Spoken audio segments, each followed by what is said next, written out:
Buenos días. ¿Me escuchan? Ok. ¿Está bien el volumen? Ok, muy bien. Me da mucho gusto estar nuevamente aquí con ustedes en esta mañana. Le doy muchas gracias a Dios por esta nueva oportunidad. Recuerdan que hace un par de semanas aquí estuvimos estudiando un poquito sobre, ¿verdad?, estas situaciones de la amargura, y vamos a continuar, ¿verdad?, con este tema, que en realidad ya es la conclusión. El día de hoy vamos a terminar, vamos a cerrar y vamos a ver qué es lo que nos dice Dios sobre este tema de la amargura. No la voy a hacer tan extensa la clase porque tenemos una sorpresa. Vino Melanie de la Casa Hogar Emanuel allá en El Salto, Jalisco, y está hoy con nosotros, entonces nos va a compartir también su testimonio y el testimonio de la Casa Hogar. Así es que vamos a apurarnos, ¿verdad?, para que podamos tener un buen tiempo en esta mañana. ¿Qué les parece si primero que nada dejamos este tiempo en las manos de nuestro amado Dios? Así es que voy a hacer una oración. Los invito a inclinar su rostro y vamos a orar.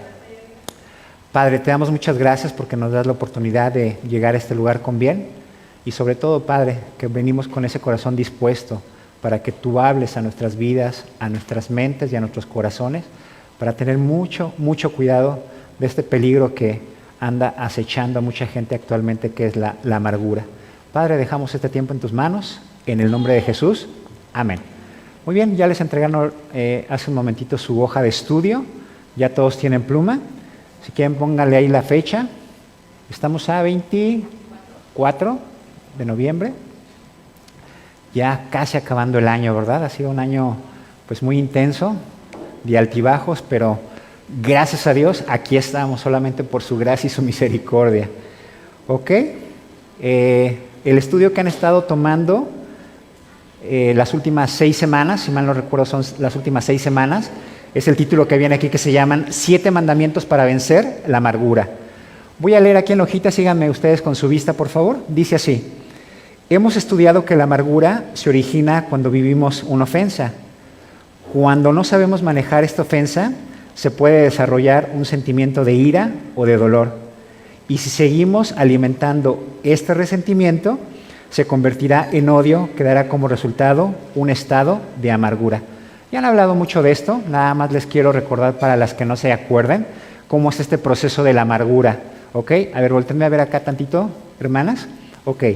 En primer lugar, se va a presentar una ofensa. Y de ofensas hay muchos tipos de ofensas, ¿verdad?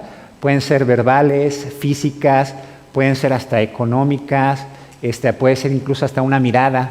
Esas miradas que matan a veces, esas son ofensas. Una lista larga de ofensas.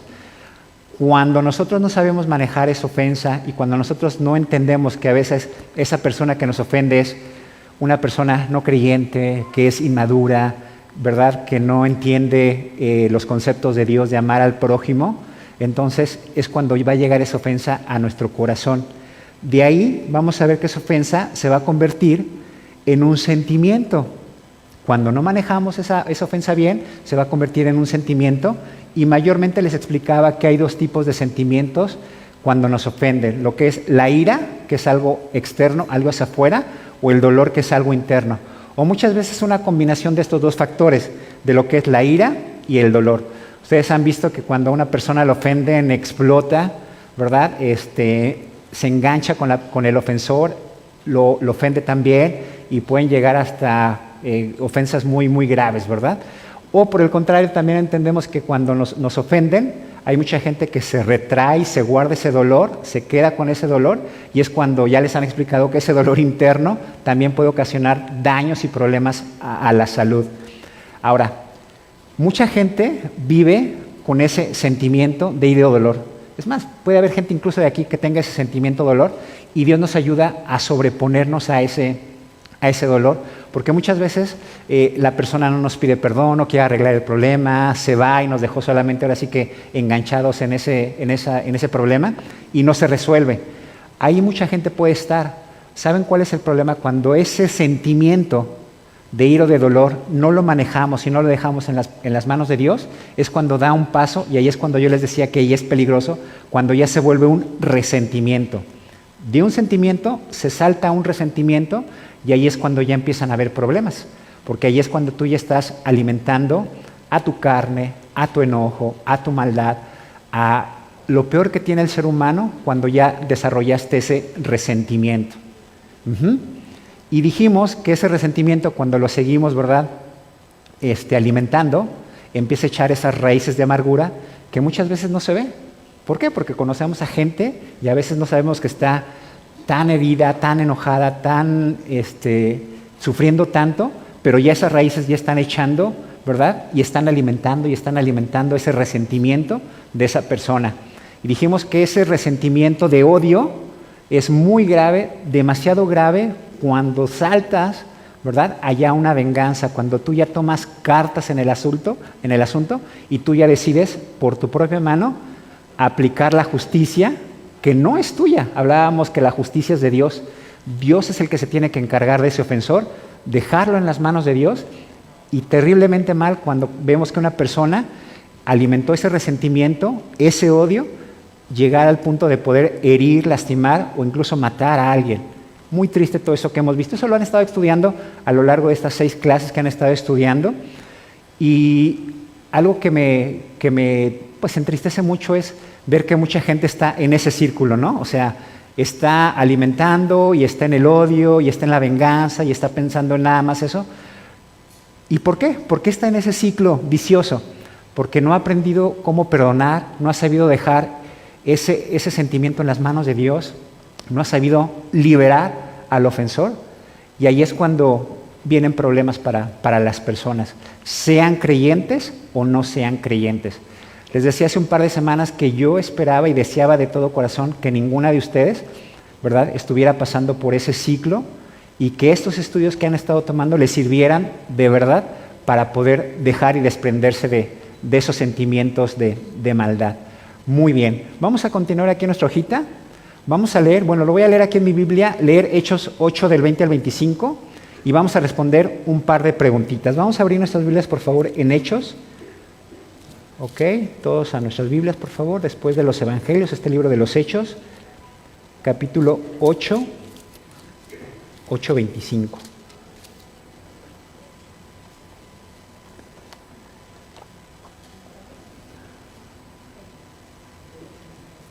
Aquí vamos a encontrar, en este pasaje vamos a encontrar a 2 apóstoles que eran Pedro y Juan, ¿okay? Cuando ya estaban predicando el Evangelio, cuando estaban, ¿verdad?, iniciando la iglesia allá en la ciudad de Jerusalén. Y en uno de estos viajes misioneros tuvieron un encuentro con un tal Simón.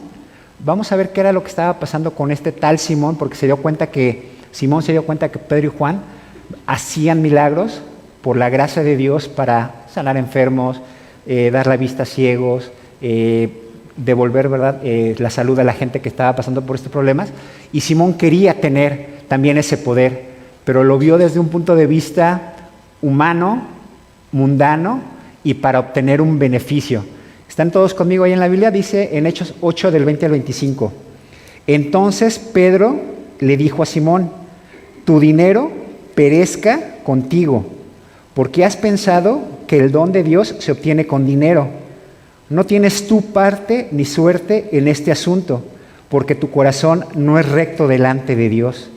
Arrepiéntete, pues, de esta tu maldad y ruega a Dios si quizás te sea perdonado el pensamiento de tu corazón.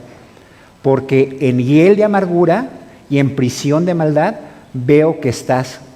Respondiendo entonces Simón dijo: rogad vosotros por mí al Señor, para que nada de esto que habéis dicho venga sobre mí. Y el 25 dice: y ellos, habiendo testificado y hablado la palabra de Dios, se volvieron a Jerusalén, y en muchas poblaciones de los samaritanos anunciaron el Evangelio. Muy bien, vamos a responder la primera pregunta que viene ahí en nuestra hoja. A ver, vamos a responder esto. Según el versículo 23, ¿cuál era la condición de vida de Simón? ¿Cuál era? En hiel de amargura y en prisión de maldad veo que estás. Este Simón aparentemente era una persona buena, era una persona religiosa, era una persona que, entre comillas, trataba de ayudar a la gente, pero Pedro y Juan, que tenían en ese momento, ¿verdad?, al Espíritu Santo, es como si pudieran ver con rayos X lo que había en el corazón y en la mente de este tal Simón. y se dieron cuenta de que aparentemente y por fuera, de dientes para afuera, Simón estaba bien, pero por dentro estaba viviendo, anoten ahí, en hiel de amargura y en prisión de maldad. Hiel de amargura, ¿ok? Y en prisión de maldad. Es una condición de vida muy lamentable, porque por fuera tú puedes ver a esa persona que tiene una vida normal, ¿sí? Saludable, puede ser algún familiar, algún compañero de trabajo, algún vecino, alguna amiga, incluso algún familiar, alguna persona cercana. Pero realmente Dios se da cuenta cuando una persona está pasando por esa amargura, por ese estado, ¿verdad?, de ansiedad que lo ha llevado a tomar malas decisiones y que por una ofensa se convirtió en un sentimiento no bien manejado, se convierte en un resentimiento al punto de que ya llegó a ser una amargura. Qué triste cuando vemos esto en las personas, ¿verdad? Ahora, número 2, respondan ahí conmigo. ¿Qué les pidió Simón en el versículo 24? Ahora aquí ya está hablando, en el 24 dice así: rogad vosotros por mí al Señor, para que nada de esto que habéis dicho venga sobre mí.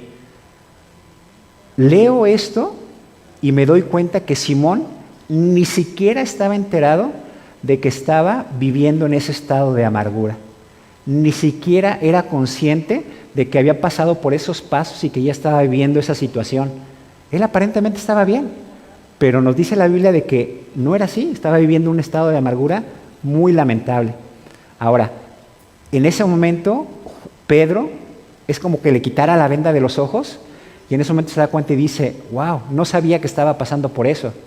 Y entonces cuando les dice a los apóstoles: ruéguenle a Dios que todo lo que me acaban de decir no sea cumplido en mi vida.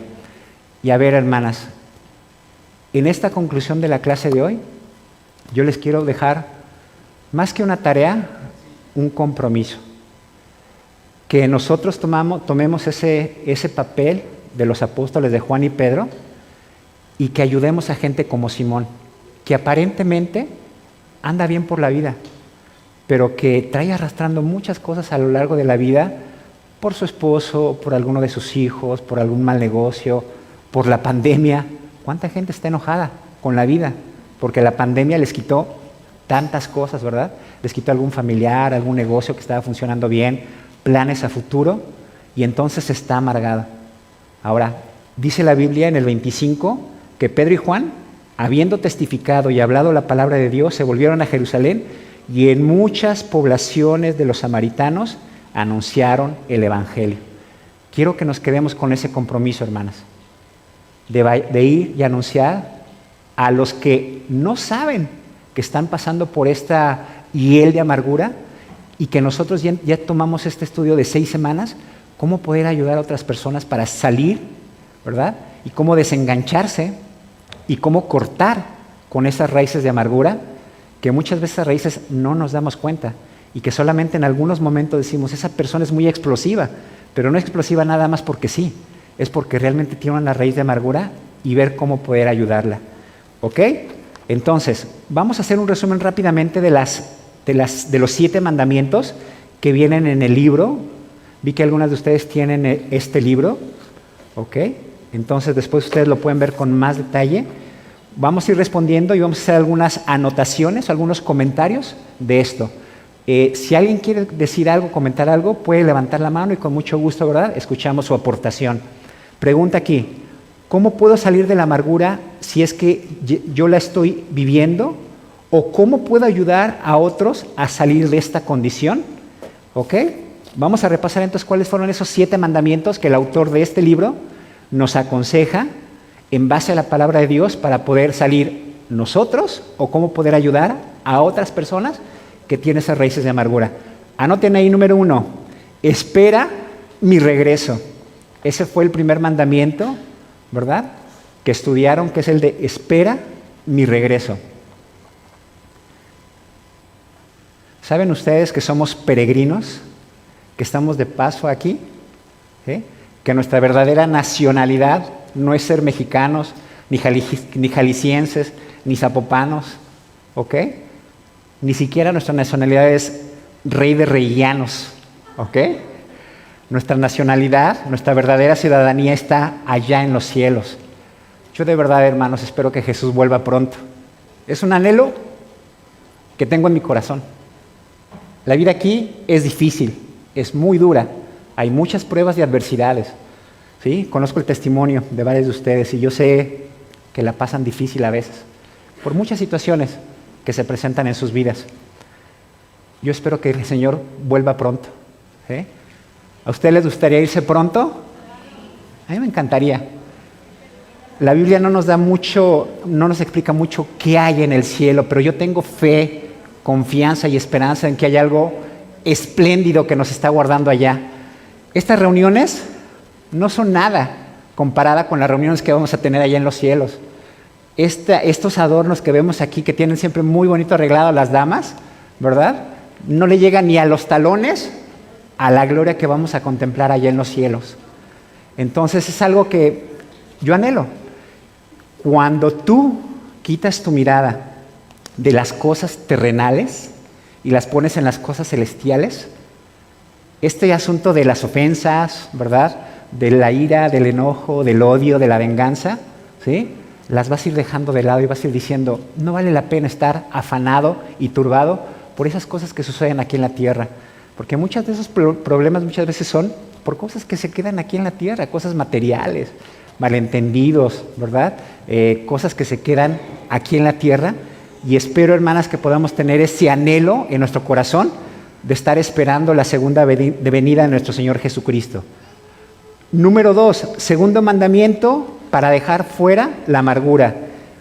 Niégate a ti mismo. Niégate a ti mismo. ¿Recuerdan ustedes cuando estudiaron este punto que nos hablaba, ¿verdad?, de que debemos de tomar nuestra cruz?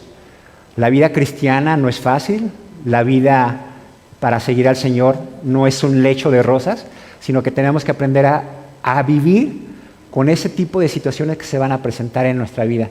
En un ratito más les voy a contar la historia del apóstol Pablo, cuando viajaba en un barco rumbo a Roma, y van a ver qué fue lo que pasó y cómo él se negó a sí mismo y cómo entendió que es importante poder ayudar y poder servir a los demás. Entonces, esa es la número 2, negarte a tú mismo, tomar tu cruz. Todos los días, cuando te levantas, ¿verdad?, y cuando te vistes y te cambias, acuérdate también de cargar tu cruz, ¿eh? Vístanse y carguen su cruz, porque ese es un camino que Dios quiere que caminemos, porque Dios está moldeando y transformando tu carácter cada vez que estás pasando por esas ofensas, por esas pruebas y por esas adversidades. Te está guardada una corona allá en los cielos cuando tú estás obedeciendo y estás negándote a ti mismo. Muy bien. Número 3, ama a tu prójimo. Ah, caray, ese es un mandamiento que a mí me cuesta mucho trabajo. Hay gente que me desespera mucho, que me saca de mis casillas. Me considero mayormente una persona tranquila. Bueno, no le pregunten a mi esposa, ¿verdad? ¿Por qué? Pero mayormente es una cosa que amar a tu prójimo, soportar a los demás. Dios quiere que aprendas a soportar a los demás. Hay gente que a veces es inmadura, hay gente que a veces te saca, ¿verdad?, canas verdes y no sabes ni cómo hacerlo. Puede ser tu esposo, puede ser alguno de tus padres, alguno de tus hijos, algún compañero del trabajo, algún hermano, alguien que te saca, ¿verdad?, de tus cabales. Y entonces el mandamiento aquí es muy claro. ¿Cómo puedes vencer la amargura? Decide amar a tu prójimo. Es una decisión amar a tu prójimo. Miren, chicas, les voy a explicar algo que cuando doy clases de crianza adulta les explico a todos mis alumnos y les digo: tú debes de vivir por lo que conoces y sabes de la palabra de Dios, por las promesas de Dios. Esas promesas siempre tienen que estar por arriba de lo que tú sientes, de lo que tu corazón te dicta, de lo que tus emociones te llevan a pensar y a hacer. ¿Por qué? Porque cuando tú sabes y estás moviéndote en base a lo que conoces la palabra de Dios, no vas a dejar que tus emociones dominen tus pensamientos y lo que tú conoces de la palabra de Dios. Entonces yo les digo siempre a mis alumnos, en la semana, acuérdate lo que estudiamos y tú pon en práctica lo que has visto, lo que has escuchado en la iglesia, en tus clases, en la reunión de damas, porque eso es lo que te debe de sostener y así es como debes de actuar, de acuerdo al consejo que Dios te da a través de su palabra. Pero luego me dicen, es que me cuesta mucho trabajo recordar eso y entonces me molesto rápido, soy de mecha corta, me enojo y dejo que mis emociones me dominen. Y les digo, no, es una decisión. La decisión es siempre lo que tú sabes de Dios, lo que tú has aprendido de Dios, es lo que debe dominar tu actuar, tu pensar y tu forma de ser. Porque tus emociones son muy engañosas. Engañoso es el corazón, más que todas las cosas. Y es tan perverso. Yo puedo ver aquí muchas caras ahorita muy sonrientes y muy atentas. Pero si ustedes, ¿verdad?, se dejan llevar por sus emociones y no aman a su prójimo, decir no amar a su prójimo, sus emociones las pueden traicionar y pueden llegar a hacer y decir cosas, ¿sí?, que van a herir y van a lastimar a mucha gente. Entonces, hermanas, siempre amar a tu prójimo es una decisión. Decide amar a las personas por muy malas que sean, por mucho daño que te hagan. Ama a tus enemigos, ama a tu esposo, ama a tus hijos, a tu vecino, a tu jefe del trabajo, a los líderes de tu iglesia. Ámalos, es una decisión. Y no te dejes llevar por tu corazón, porque tu corazón te puede engañar y te puede traicionar. Muy bien. Siguiente mandamiento, número 4. Sé siervo de todos. ¿Recuerdan hace un par de semanas que hablábamos de esto? Me encanta, aquí en el libro, les voy a leer algo que me encanta. Fíjense esto que les voy a leer. Cuando te emocionas por hacer exitosa a otra gente, has encontrado el camino a la grandeza. ¡Wow! Se los voy a leer otra vez. Cuando te emocionas por hacer exitosa a otra gente, has encontrado el camino a la grandeza. Es una verdad espiritual 100% segura. Cuando tú vives para servir a los demás, vas por el camino correcto, ¿sí? Sea familia, sea tu iglesia, sea un vecino, sea a una persona, una viejita que quiere cruzar la calle, ¿verdad?, y no le ceden el paso y tú lo puedes ayudar. Claro que lo puedes hacer.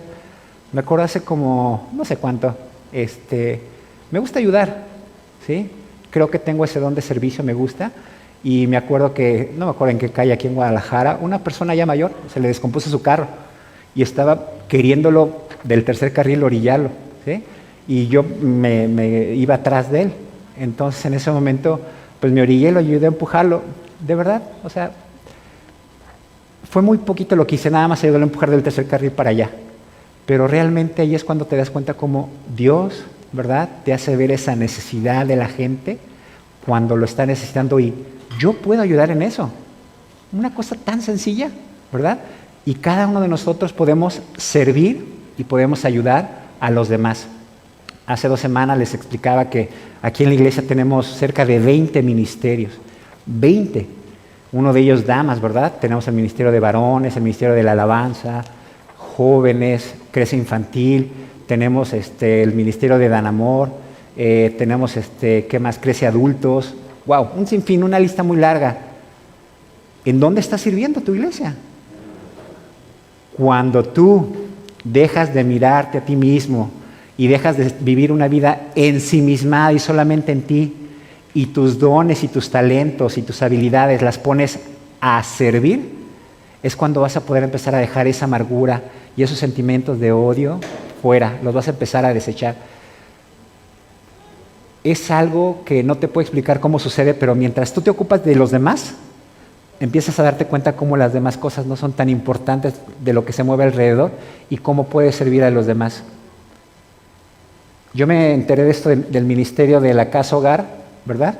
Ahora sí que de rebote, por medio de una hermana de la iglesia, y entonces hace 1 año y medio empecé a visitar la Casa Hogar, y jamás me imaginé que 1 año y medio después íbamos a poder echar a andar este proyecto de poder apoyar junto con las damas esto. Es algo que Dios te va poniendo en tu corazón, y cada una de ustedes, hermanas, tiene en su corazón esa capacidad, ese potencial de servir. Mientras más sirvas al Señor, menos lugar vas a tener para esos sentimientos de enojo y de amargura. ¿Ok? Siguiente, número 5, aumenta tu fe. Los apóstoles le decían seguido al Señor Jesús, le decían, aumenta la fe, aumentanos la fe, ¿sí? O les decían, queremos que nos des más de esa fe. Me gusta mucho la actitud que tomaban los apóstoles, porque ellos pudieron haber tenido esos lugares, esas posiciones, pues para poder tenido más poder, para poder hacer milagros y haber seguido el camino de Simón, el que leíamos ahorita en Hechos, y poder sacar alguna ganancia de las cosas espirituales. Pero realmente entendieron muy bien los apóstoles que estar con Jesús era seguirlo, servirlo y aumentar la fe. Yo deseo, hermanas, que cada miércoles que ustedes están aquí sea su objetivo por el que vengan aquí, aumentar la fe, escuchar más de Dios, ¿verdad? Y conocerlo más y más, enamorarse cada vez más de su Salvador Jesús y de su Creador, nuestro Dios Padre Celestial. Aumenta la fe, eso es lo que le deben de pedir a Dios, auméntame la fe. Y Él te aseguro que va a responder eso, poco a poquito, cada día más, y cada día van a ir dando más y más fruto. Mientras más fruto apacible de justicia estén dando, menos enojo, menos ira, menos amargura va a haber en su vida. Aumenten su fe cada miércoles, cada domingo que venimos. Si entre semana ustedes toman alguna clase, están aumentando la fe. Todos estos consejos que están ahorita escuchando nos van a servir para seguir aumentando nuestra fe. Ok, número 6. Perdona a tus ofensores. 6. Perdona a tus ofensores.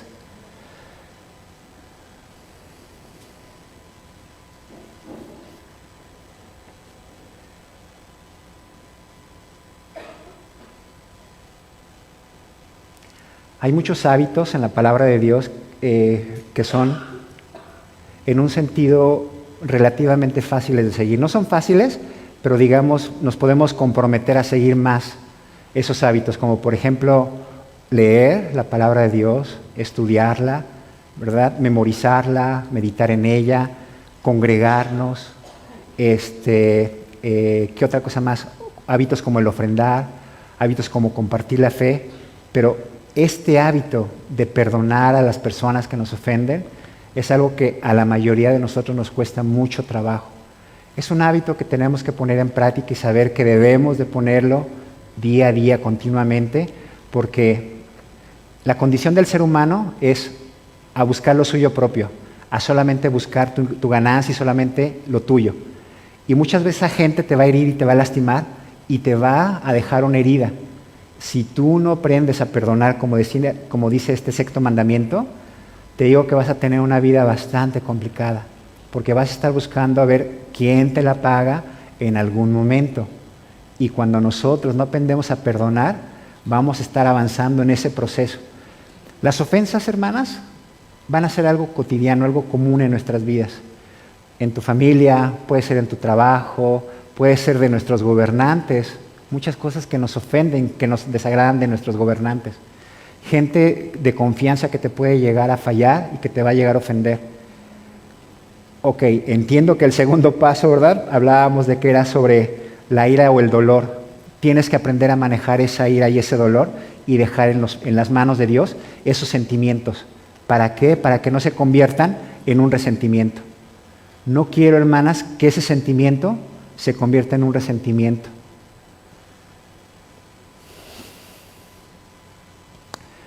Es muy triste que aquí en nuestra iglesia, yo tengo casi 11 años aquí en Rey de Reyes, he conocido a mucha gente con la que yo he tenido una muy buena amistad. He tomado clases de Crece Adultos, gente con las que hemos pasado tardes en mi casa o en la casa de ellos, en una convivencia muy padre, muy sana, que he tomado células de estudio, que convivíamos aquí en la iglesia, en eventos de Navidad, eventos del 15 de septiembre, en fin.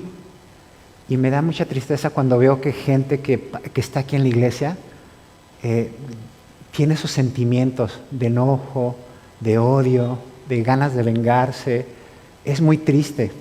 Debemos de aprender, hermanas, a controlar ese enojo y esa ira. Son sentimientos que yo los entiendo. No dejes que esa línea delgada entre el sentimiento y el resentimiento gane terreno en tu corazón. Debemos de aprender a perdonar a nuestros ofensores. Hay formas de arreglar las cosas. Platicando se entiende la gente. Y hay reglas también aquí en la palabra de Dios para poder arreglar esas situaciones, cualquier situación que se presente. Pero no dejes que esas raíces de amargura generen esos sentimientos de odio, de amargura y de venganza. ¿Recuerdan lo que les decía hace 2 semanas? Que cuando tú odias a alguien, es como que estás tomándote un caballito de veneno y estás esperando que ese veneno le haga daño a tu ofensor. Eso es lo que tú haces cuando tú estás viviendo una vida de amargura. Estás echándote, ¿verdad? Veneno, y tú, inocentemente crees que haciendo eso le vas a hacer daño a esa persona. Estás haciéndote daño a ti mismo cuando tú tienes, ¿verdad?, esos sentimientos de amargura. Aprende a liberar al ofensor, libéralo, déjalo, ora por él y aprende a hacer las cosas, ¿verdad?, como vienen aquí en la palabra de Dios. No es fácil. A mí me cuesta mucho trabajo también perdonar. Me cuesta y tengo ya bastante camino recorrido en estos asuntos de la iglesia y del Señor. Aprendamos a hacerlo. Hagámoslo un hábito en nuestras vidas. No guardes, ¿verdad?, odio y resentimiento contra las demás personas. Solamente te estás haciendo daño a ti mismo. Muy bien. Y por último, que es a donde quería llegar, es al número 7.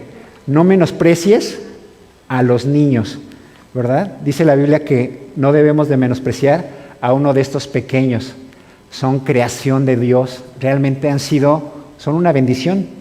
Dice aquí en la Biblia que, aquí en el estudio, dice que Dios vigila amorosamente a cada uno de los niños.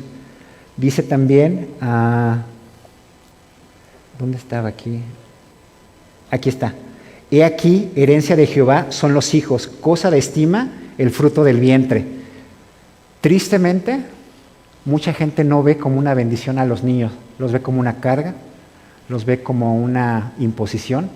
Muchos de ellos no fueron planeados, no fueron deseados, y eso causa, ¿verdad?, un resentimiento y una emoción negativa por parte de los padres, y los hijos se dan cuenta cuando están siendo rechazados. Ahorita en un momento más vamos a hablar sobre lo que es la casa hogar. Híjole, qué triste que niños sean rechazados por padres, ¿verdad?, que no han sabido controlar sus emociones, y esos padres viven amargados y hacen cosas que lastiman y hieren profundamente el corazón de los niños. Es algo muy triste. Gracias a Dios muchos de nosotros. Aquí tenemos un pequeñito, ¿verdad? ¿Uzi? ¿Cómo se llama? Caleb. Qué precioso nombre, un gran héroe, ¿verdad? Ahí en el Antiguo Testamento, que junto con Moisés, ¿verdad?, fueron ahí a investigar la tierra prometida, trajeron buenas noticias y heredó Caleb la tierra prometida. Es triste cuando alguien, ¿verdad?, hiere y lastima a un niño.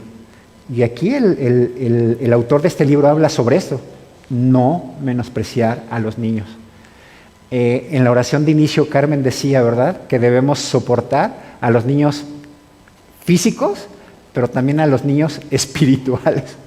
¿Saben ustedes que en nuestra iglesia hay muchos niños espirituales que son nuevos en la fe, que apenas están empezando con los rudimentos de la palabra de Dios, están tomando lechita espiritualmente y que se equivocan a cada rato y que meten la pata y que pecan y que desobedecen y que ya te ofendieron o ya ofendieron algo y que ya te enteraste que hizo esto y el otro? Ámalos, no los menosprecies. Acuérdate que tú en algún momento también tú fuiste una niña espiritual. Yo también fui un niño espiritual. Yo también me acuerdo hace muchos años cuando yo hacía muchas tonteras, ¿sí? Muchos pecados, no tonteras, son pecados. ¿Por qué? Porque era un niño espiritual. Y cómo desesperaba, ¿verdad?, que era el líder de jóvenes de mi iglesia y nada más veía como decía, ¿otra vez? ¿Cuántas veces a nosotros no nos pasaron por alto, no nos soportaron eso? No te amargues por la gente que te hace daño aquí en la iglesia. Son inmaduros. Mejor ora por ellos. Pídele a Dios que los ayude a madurar, que los ayude a crecer. ora por ellos para que vengan, por esas hermanas que hacen daño y que necesitan conocer a Dios, que vengan los miércoles aquí, que se congreguen los domingos. Ora para que lean su Biblia, para que el Espíritu Santo redarguya en su corazón y le dé entendimiento de cómo debe ser vivir la vida cristiana.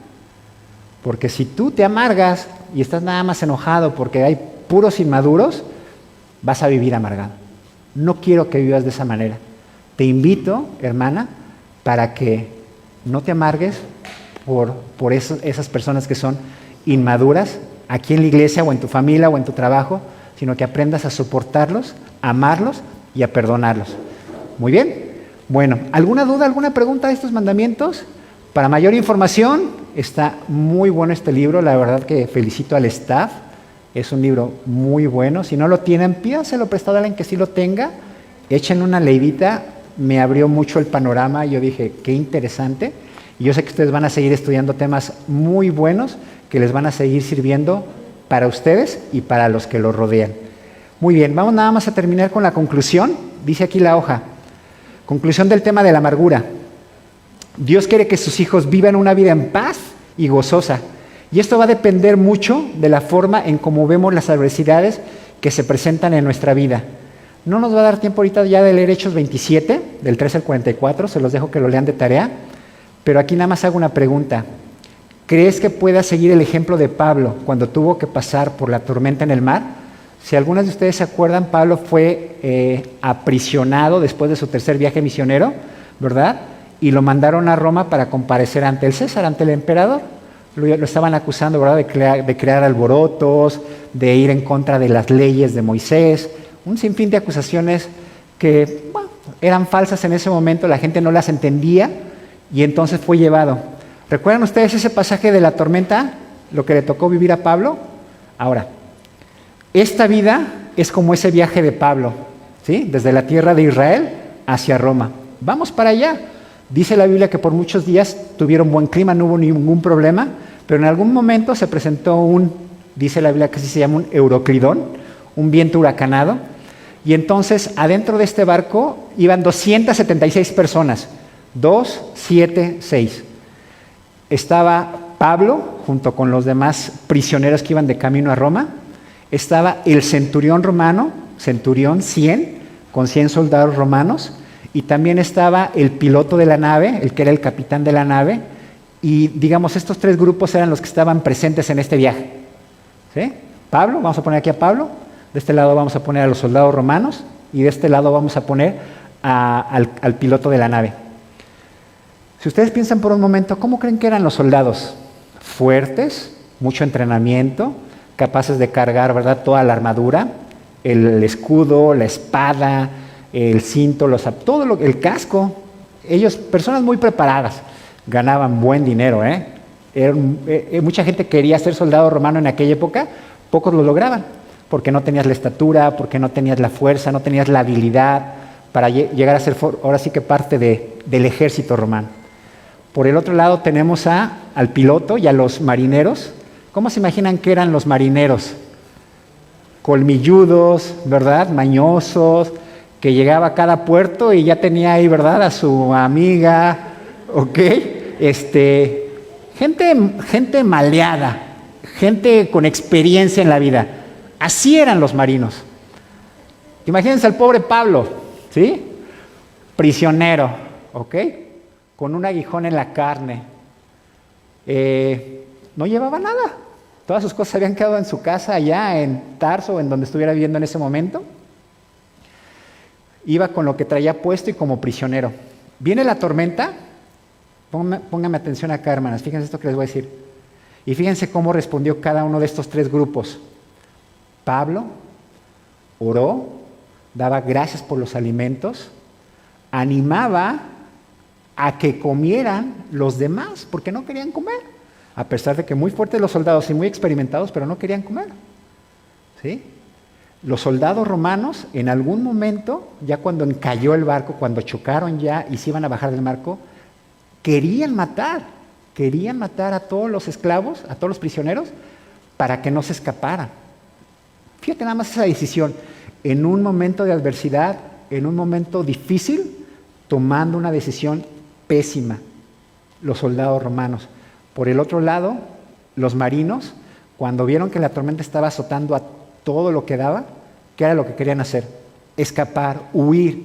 ¿Qué experiencia ni qué nada? Se querían subir al bote salvavidas y querían huir. Pues fíjate nada más cómo las adversidades sacan o lo mejor o lo peor de cada uno de nosotros. Muy soldaditos y muy fuertes, pero tomando malas decisiones, queriendo asesinar a Pablo y a los demás prisioneros. Los marineros, ¿sí? Con mucha experiencia y mucho colmillo, pero tomando también malas decisiones y escapando de esa prueba, en vez de enfrentar y decir, a ver, vamos, estamos aquí en este barco todos juntos, y todos juntos lo enfrentamos y vamos a salir adelante los 276. Y el pobrecito Pablo, haciendo lo correcto, en el momento correcto, de acuerdo a lo que él conocía y sabía, y él había escuchado de la palabra de Dios, ¿verdad? Animándolos. Dice la Biblia que llevaban 14 días en esa tormenta, estaban desanimados y no querían comer. Y yo digo, ¿quién es ahí el que puso orden? Pablo, porque le dio sabiduría. Y los animó, los ayudó.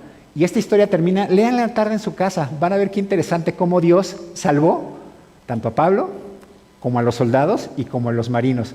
No se perdió ni una sola vida. Sí, hubo muchas pérdidas materiales. Las cosas materiales van y vienen, hermanos. Lo más importante es nuestra vida, nuestra habilidad, nuestros talentos y nuestro corazón, cómo estamos. Así que, hermanas, terminamos con esto y la pregunta es nada más.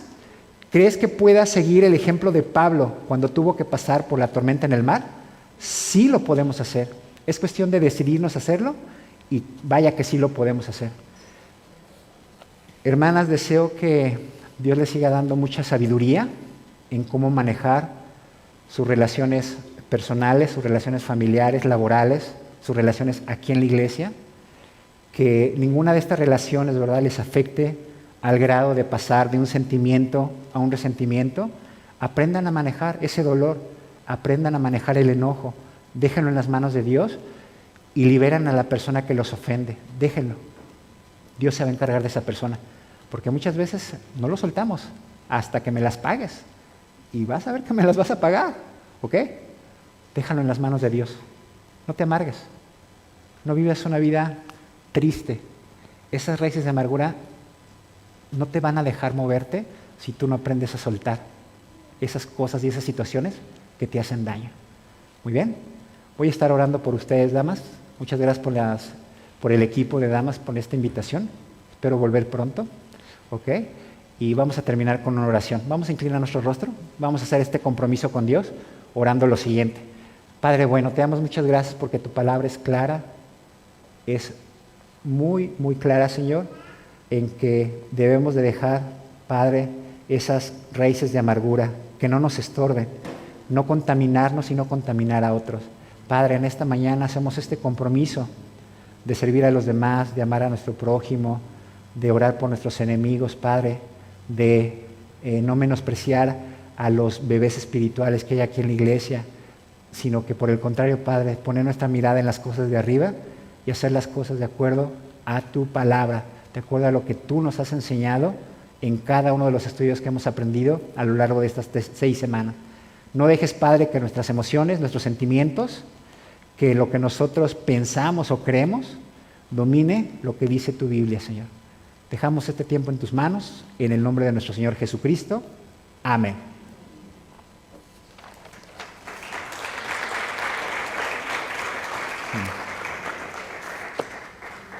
Muy bien, vamos a continuar con algo muy, muy importante ahorita. Le voy a pedir a Melanie, por favor, si pasa aquí al frente.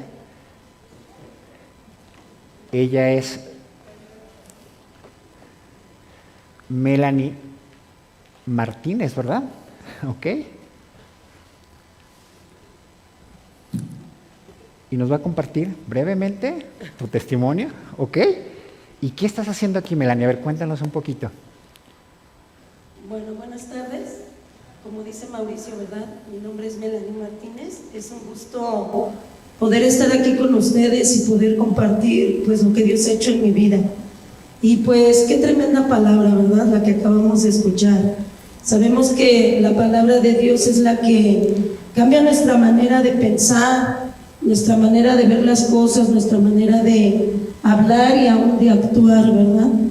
Entonces, pues así un día llegó la palabra a mi vida, ¿verdad? Yo estaba con ustedes en una ocasión escuchando la palabra y allá en mi interior, ¿verdad? Yo le decía a Dios, ya no quiero vivir una rutina más, quiero hacer algo diferente. Y Dios pues se toma en serio las palabras, ¿verdad? Y pues Él me sacó de mi rutina diaria y yo hoy pues tengo no una rutina, sino muchísimas rutinas, ¿verdad? Hace alrededor de 30 años conocí al Señor Jesús y me enamoré de Él, al grado de que hice una realidad lo que dice su palabra en Gálatas 2:20, que dice: con Cristo estoy juntamente crucificado, y ya no vivo yo, sino vive Cristo en mí. Y eso empezó a ser una realidad en mi vida, y es lo que acabamos de ver, ¿verdad? Que es una de las enseñanzas que tenemos que hacer. Tenemos que morir a nosotras mismas. Y yo morí a mis sueños, morí a mi, ¿cómo les puedo decir? Pues a mi vida, ¿verdad? Y yo se la entregué completamente al Señor. Entonces, a través de esto, Dios empezó a hablar a mi corazón, porque la casa hogar pues no nació así nada más, ¿verdad? Hubo todo un proceso, y Dios empezó a hablar a mi corazón, ¿verdad? Como ustedes saben o les ha pasado, pues Dios habla a través de la palabra, de personas, de cosas. Y yo un día, llegando a mi casa, ¿verdad?, encontré un libro, no sé ni de dónde salió ese libro, pero hablaba de los hombres y las mujeres que iban a los países comunistas y que por causa de predicar la palabra pues eran presos. Entonces me empezó a interesar el libro, empecé a leerlo, y Dios empezó a poner en mi corazón a orar por los presos, ¿verdad? Específicamente por ellos. Entonces empecé a orar por ellos, y un día Dios, ¿verdad?, en esa intimidad y en esa comunión con Él, pues me dijo: ve a la cárcel. Entonces yo dije: ay no, o sea, yo ya estoy alucinando, ¿verdad? A lo mejor le habla a otra persona o a quién. Entonces, pues así, ¿verdad? No sé cuánto tiempo pasó, y bueno, en ese tiempo, yo me estaba divorciando, tenía 21 años, y otra de mis hermanas, ¿verdad?, que me llevaba por 9 años, pues también se estaba divorciando. Entonces como que Dios nos juntó. Ya saben, Dios tiene todo perfecto, ¿verdad? En nada se equivoca. Y nos juntó, y entonces yo le empecé a compartir ese sentimiento o ese pensamiento, ¿verdad?, que estaba en mi corazón, y le dije: oye, yo siento que debemos ir a la cárcel. Pero pues la verdad es que yo nunca había ido a la cárcel, no sabía qué se tenía que hacer, ¿verdad? Aunque mi papá es abogado y tuvo muchos asuntos, pues no, la verdad ni idea. Sí escuchaba en algún momento que le compartía a mi mamá, y mi hermana, bueno, también se hizo abogada, y me dijo: ay, es bien fácil, yo te ayudo. Y yo, pensando que mi hermana iba a ir conmigo, pues me dijo: ya, pronto te van a hablar para que te digan cuándo y a qué horas te tienes que presentar en el tutelar para menores, ¿verdad? Y yo le dije: ¿no vas a ir conmigo? No, no voy a ir contigo, tú vas a ir, a ti Dios que está hablando, a mí no, yo solo te estoy apoyando en oración, ¿verdad? Entonces, bueno, pues se llegó el día. Yo estudiaba en la mañana, trabajaba en la tarde, y yo decía: pues ni voy a tener tiempo, ¿verdad? ¿A qué horas o qué día me irán a dar? Y bueno, pues me lo dieron el día domingo a las 4 de la tarde, de 4 a 6, para visitar a las jovencitas.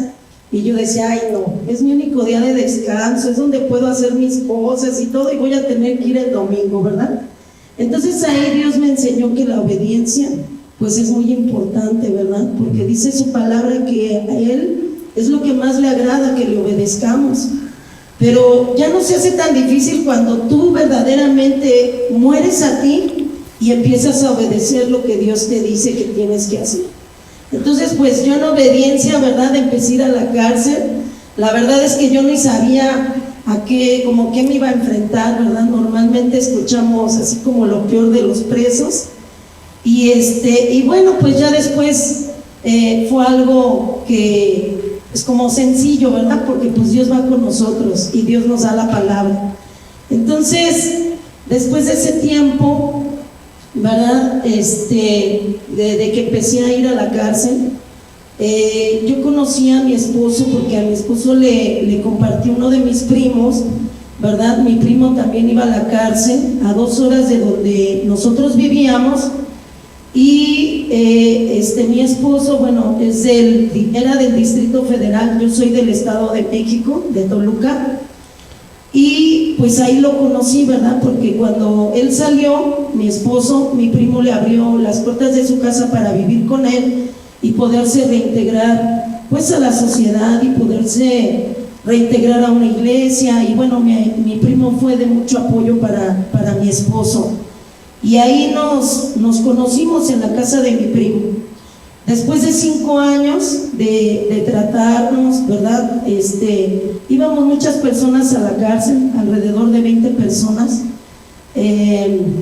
Después de 5 años, Dios nos habló, ¿verdad? Les digo que nos habló porque la verdad yo ya ni pensaba volverme a casar después de la primera experiencia que tuve mal, pero claro, ¿verdad? Pues no tenía a Dios en mi corazón.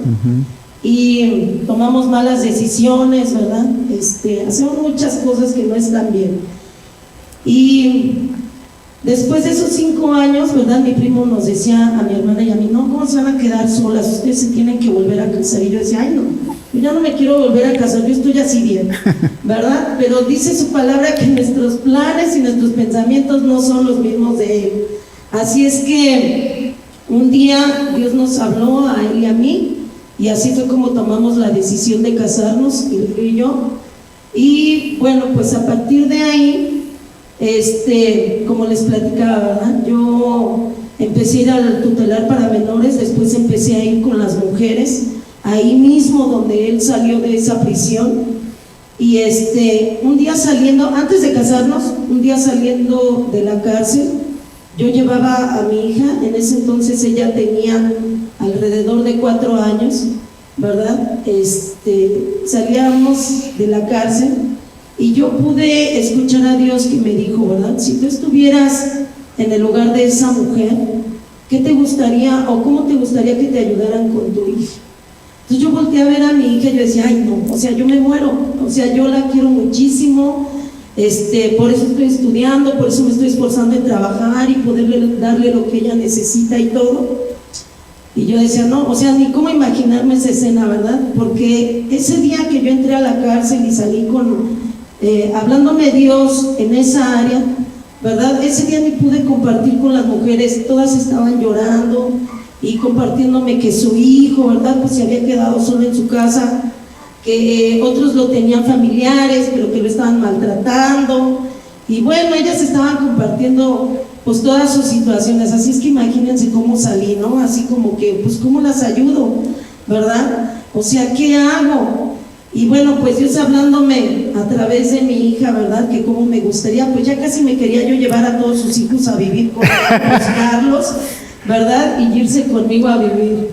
Pero yo en ese tiempo vivía con mis papás, entonces pues era algo imposible, ¿verdad? Mis papás no compartían mi mismo pensamiento ni sentir, y yo dije, no, si les traigo un niño aquí me van a correr, ¿verdad? Si con trabajos me habían admitido a mí con mi hija, ¿no? Entonces, al pasar esos 5 años que nos casamos Hilario y yo, pues él también, bueno, la verdad es que éramos muy diferentes.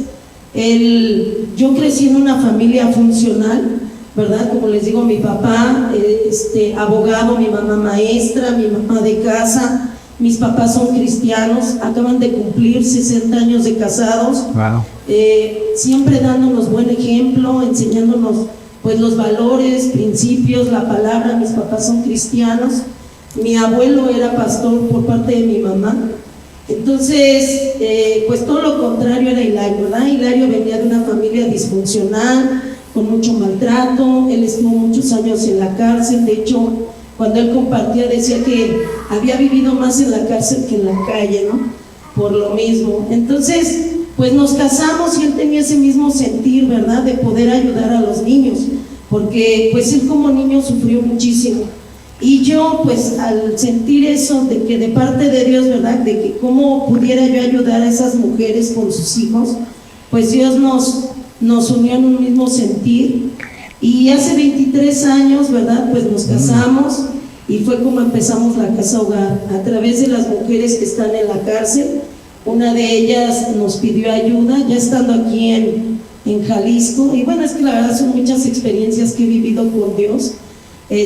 Dios nos llamó a este estado a servir, también es toda una historia cómo fue que llegamos aquí, pero bueno, hace 23 años nos casamos. A los 3 meses de casados conocimos un pastor, bueno, ya teníamos tiempo conociéndolo. Él nos invitó a participar en la Fundación Emanuel, por eso es que se llama así la Casa Hogar. Y él era un colombiano que había estado muchos años en Lecumberri, igual, bueno, ya saben, todo un milagro. Y él, la visión que Dios le dio fue poner un matrimonio en cada estado de la República Mexicana para trabajar en las prisiones, porque realmente ese fue nuestro llamado, trabajar en las cárceles. Pero a través de eso, bueno, pues Dios puso en nuestro corazón empezar a trabajar con los niños, ¿verdad? Con los hijos de los presos. Después Hilario empezó a trabajar con los niños en la calle. Allí en 16 de septiembre, en el Hotel Carlton, enfrente ahorita hay un Walmart, pero antes era una casa abandonada y allí había alrededor más o menos de 80 niños. Entonces, pues les hacíamos de desayunar, o a veces de comer, o a veces de cenar, y era el medio para compartirles la palabra primeramente, ¿verdad? Entonces, el corazón de Dios, ¿verdad?, que puso en nuestros corazones, pues fue no solamente compartir la palabra y llevarles de comer, sino que poderles dar un hogar, ¿verdad? Porque ellos pues carecen de eso, de tener un hogar, una familia, la figura paterna, la figura materna, y cómo tiene que ser una familia, y eso pues está establecido en la palabra, ¿verdad? Entonces, con esa visión empezamos a llevar a los niños a la casa, ¿verdad? Donde, bueno, Hilario hacía el papel de papá, yo pues de mamá, ¿verdad? Aunque no éramos sus papás.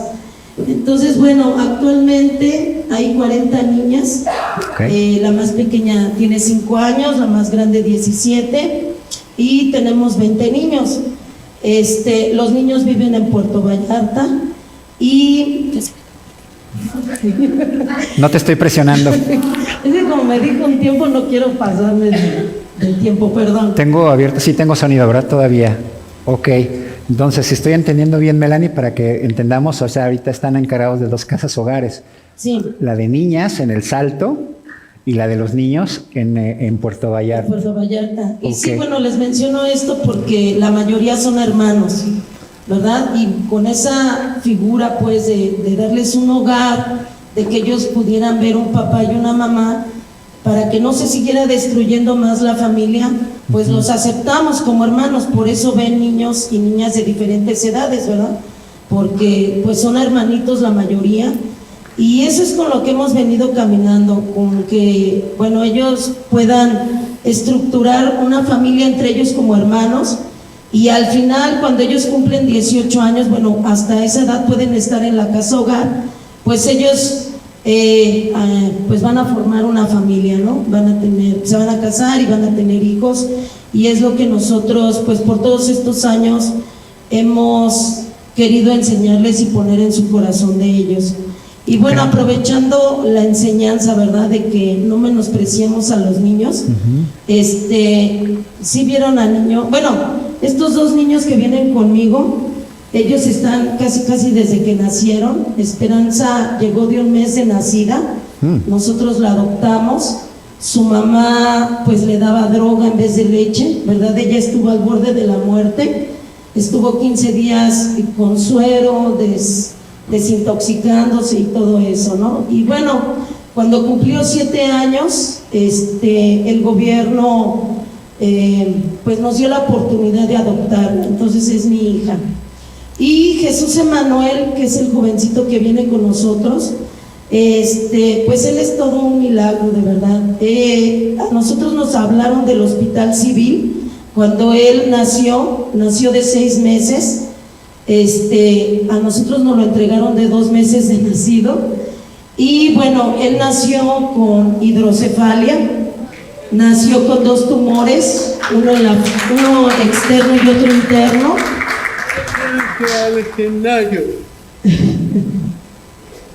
Vente, Manuel, para que te conozcan. Aquí, párate conmigo. Que le gusta mucho la batería, le gustan mucho los instrumentos, entonces desde que vio la batería quiere tocar la batería. Le digo que cuando terminemos. Bueno, él tenía 2 tumores, aquí, uno externo y uno interno. La retina no se le terminó de completar, le hicieron 4 operaciones en los ojos. Tenía una hernia en el estómago y bueno, los huesos de la cadera de sus piernas estaban pegados a la cadera, entonces él no podía extender sus piernas. Y bueno, el diagnóstico de los médicos fue que pues él iba a morir, ¿verdad? Incluso, bueno, le pusieron una válvula, la válvula se le infectó a los 2 meses y bueno, a mí no me hablaron directamente, le hablaron a mi esposo, ¿verdad? Entonces mi esposo salió de viaje y me hablan de ahí del hospital civil y me dicen que está listo el niño. Yo dije, pues ¿cuál niño, verdad? A mí la verdad nunca me dijo nada Hilario. Y cuando le pregunto a la señorita, ¿verdad?, que qué era lo que tenía el niño y me empieza a decir todo esto, yo dije, ay no, o sea, ¿qué va a pasar? Pues sí se va a morir, ¿verdad? Porque humanamente, pues sí, la hidrocefalia, pues no, ¿verdad? Entonces, bueno, pues ya fui a recibirlo, me dieron su carnet, teníamos muchas citas médicas. Por 8 años estuve yendo al hospital con él, entrar y salir con él de las terapias, de operaciones, ¿verdad? Se le infectó la válvula que le habían puesto y a los 2 meses pues se la quitaron. Entonces a mí me entregan una hoja con una cinta métrica, ¿verdad? Y me dicen, cuando llegue a este número, pues, ¿verdad?, a estos centímetros lo tienes que traer de urgencia. Y bueno, antes de que pasara eso, él se puso muy grave, ¿verdad? Le empezó a dar una temperatura muy alta, más de 40. Yo decía, si no se muere de la hidrocefalia, se va a morir de la temperatura.